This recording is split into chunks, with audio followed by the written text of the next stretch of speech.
Assalamualaikum warahmatullahi wabarakatuh. Di sini saya akan menyampaikan materi tentang glikosida. Simplicia yang mengandung glikosida merupakan bahan yang sangat banyak kegunaannya pada bidang kefarmasian, termasuk industri makanan dan minuman. Selain sebagai bahan aktif farmakologis, senyawa golongan glikosida merupakan bahan pembantu di dalam formulasi berbagai bentuk sediaan obat, makanan, dan minuman. Bidang studi farmakognosi membahas mengenai klasifikasinya, sifat fisikokimianya, sumber penghasilnya, dan manfaatnya dalam bidang kefarmasian. Apa itu glikosida? Glikosida merupakan salah satu senyawa jenis alkaloid. Alkaloid adalah senyawa metabolit sekunder pada jaringan tumbuhan dan hewan yang memiliki atom nitrogen. Glikosida terdiri atas gabungan dua bagian senyawa, yaitu gula yang disebut dengan glikon dan bukan gula biasa disebut aglikon. Glikosida yang menghubungkan glikon dan aglikon ini sangat mudah terurai oleh pengaruh asam, basa, enzim, air, dan panas. Berikut terlampir struktur kimia glikosida. Jembatan atau ikatan glikosida yang menghubungkan glikon dan aglikon ini sangat mudah terurai oleh pengaruh asam, basa, enzim, air, dan panas. Bila semakin panas lingkungannya, maka glikosida akan semakin cepat terhidrolisis. Pada saat glikosida terhidrolisis, maka ikatan glikosida akan terputus sehingga molekul akan pecah menjadi dua bagian, yaitu glikon dan aglikon. Sifat-sifat dari glikosida yaitu mudah menguap, mudah larut dalam pelarut polar seperti air, mudah terurai dalam keadaan lembab, dan lingkungan asam. Glikosida yang terdapat pada tangkai daun pepaya dapat menimbulkan efek yang berbahaya bagi manusia. Glikosida dapat bersifat racun yang menyerang sistem kardiovaskuler. Tanda dan gejala apabila seseorang mengalami keracunan glikosida adalah anoreksia, mual, muntah, penglihatan kabur, kelelahan, dan pusing. Biosintesis glikosida. Glikosida berasal dari senyawa asetal dengan satu gugus hidroksi dari gula yang mengalami kondensasi dengan gugus hidroksi dari komponen bukan gula. Sementara gugus hidroksi yang kedua mengalami kondensasi di dalam molekul gula itu sendiri membentuk lingkaran oksida. Oleh karena gula terdapat dalam dua konformasi, yaitu bentuk alfa dan bentuk beta, maka bentuk glikosidanya secara teoritis juga memiliki bentuk alfa dan bentuk beta. Namun, dalam tanaman ternyata hanya glikosida bentuk beta saja yang terkandung di dalamnya. Hal ini didukung oleh kenyataan bahwa elmusin dan enzim alami lain hanya mampu menghidrolisis glikosida yang ada pada bentuk beta. Sifat fisika kimia glikosida. Glikosida berbentuk kristal atau amorf. Umumnya mudah larut dalam air atau etanol encer, kecuali pada glikosida resin.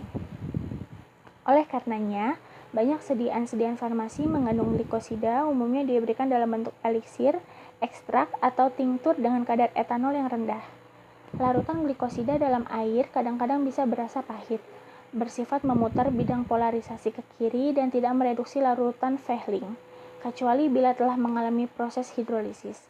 Secara umum, glikosida mudah larut dalam pelarut polar seperti air dan alkohol. Penggolongan glikosida. Ada 10, yaitu ada glikosida steroid, antraquinon, saponin, cyanosproa, isotiosianat, flavonoid, alkohol, aldehida, lakton, dan fenol. Untuk glikosida steroid adalah glikosida yang aglikonnya berupa steroid. Glikosida steroid disebut juga glikosida jantung karena memiliki daya kerja kuat dan spesifik terhadap otot jantung. Bagi penderita ini perlu diberikan diuretikum dan obat payah jantung. Selain itu, penderita harus dihindarkan dari obat-obat bersifat sebagai penghambat adrenoreseptor beta dan antikolinergik. Digitoxin adalah gabungan senyawa antara digitoksigenin sebagai aglikon dengan bagian gulanya digitoksisa. Digitoksigenin sebagai aglikon dari digitoksin adalah prisma dengan titik lebur 253 derajat Celcius, larut dalam etanol, kloroform, dan aseton. sukar larut dalam etil asetat dan sangat sukar larut dalam eter serta air. Glikosida antrakoinon.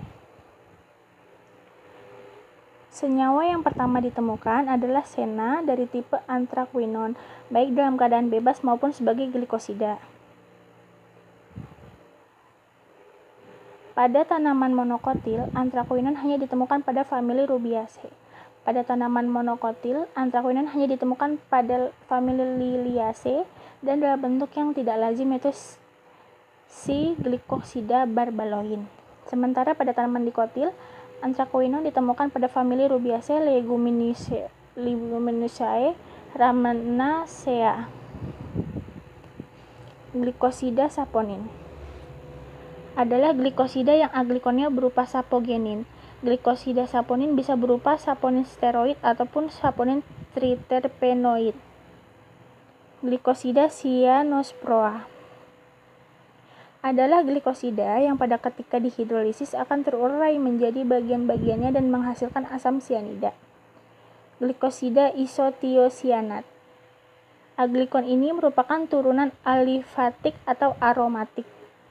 Senyawa-senyawa yang penting secara farmasi dari glikosida ini adalah sinigrin, sinalbin, dan gluconapin. Glikosida flavonoid. Glikosida ini merupakan senyawa yang sangat luas penyebarannya. Di alam dikenal adanya sejumlah besar flavonoid yang berbeda-beda dan merupakan pigmen kuning yang tersebar luas di seluruh tanaman tingkat tinggi. Rutin, quercetin, ataupun citrus bioflavonoid merupakan kandungan flavonoid yang paling dikenal. Glikosida alkohol ditunjukkan oleh aglikonnya yang selalu memiliki gugus hidroksi. Senyawa yang termasuk glikosida alkohol adalah salisin. Salisin adalah glikosida yang diperoleh dari beberapa spesies Salix dan Populus. Glikosida aldehida. Cyanigrin yang terkandung dalam Salix discolor terdiri dari glukosa yang diikat oleh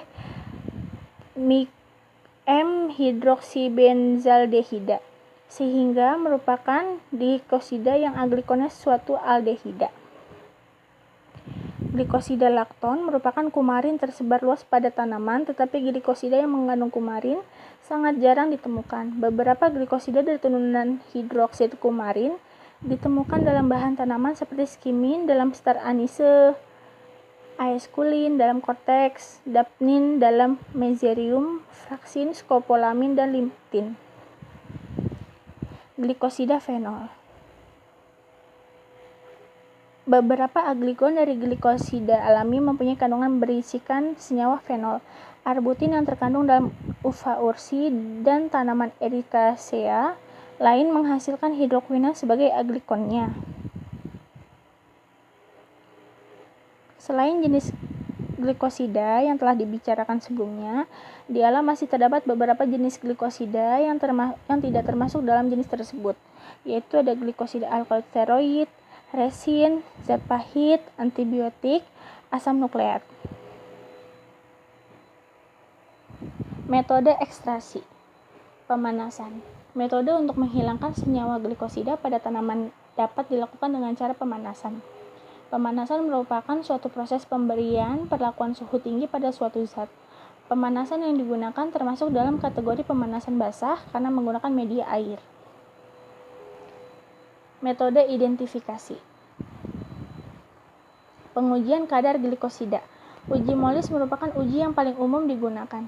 Uji molis dinilai sangat efektif untuk menganalisis senyawa-senyawa yang dapat didehidrasi oleh asam pekat menjadi senyawa furtural yang tersubstitusi.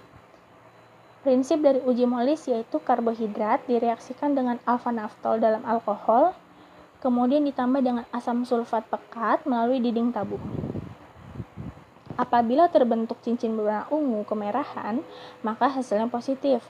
Cincin ungu yang terbentuk berasal dari adanya kondensasi furfural atau derivatnya dengan alfa-naftol. pH. Derajat keasaman atau sering disebut pH berfungsi untuk menyatakan tingkat keasaman atau basa yang terdapat pada suatu zat atau larutan. Nilai pH 7 merupakan pH normal, sedangkan nilai pH lebih dari 7 merupakan zat atau larutan tersebut bersifat basa.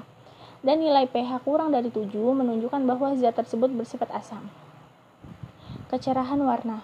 Kecerahan dapat dijadikan parameter untuk indikator turunnya kadar glikosida karena sangat erat kaitannya dengan pigmen warna. Glikosida terikat pada zat warna yang terdapat pada tanaman, sehingga apabila zat warna rusak, maka dapat dikatakan bahwa ada penurunan kadar glikosida pada bahan tersebut. Berikut ada lampiran beberapa jurnal, ada daftar pustaka juga. Untuk presentasi materi glikosida cukup sampai di sini. Terima kasih. Assalamualaikum warahmatullahi wabarakatuh.